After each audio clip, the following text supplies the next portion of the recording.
എനിക്കെന്തോ സമയദോഷമുണ്ട്. ഇത് തന്നെയാ വിളക്കേട്ടപ്പോ ഞാൻ പറഞ്ഞത്.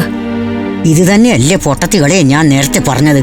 അഭിമന്യുവിന്റെ നമ്പർ ആക്കാൻ ഇതാ പറ്റിയ സമയം.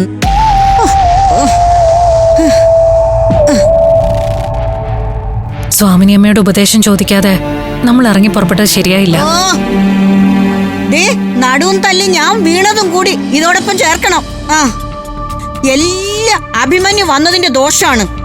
അവൻ എന്നിവിടെ കാലെടുത്ത് വെച്ചോ അന്ന് തുടങ്ങിയതാ പഞ്ചരത്നങ്ങളുടെ കഷ്ടകാലം.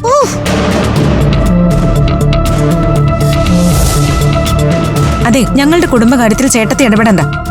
സമയദോഷത്തിന്റെ കാര്യം പറഞ്ഞ് അഭിയേട്ടനെ കുറ്റപ്പെടുത്താൻ ഞങ്ങൾ സമ്മതിക്കില്ല. ഇന്ന് വരെ ഞാൻ പറഞ്ഞ ഒരു കാര്യം തെറ്റിയിട്ടില്ല.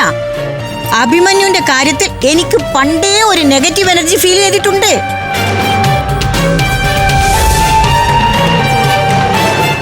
ഞാൻ പറയാനുള്ളത് പറഞ്ഞു.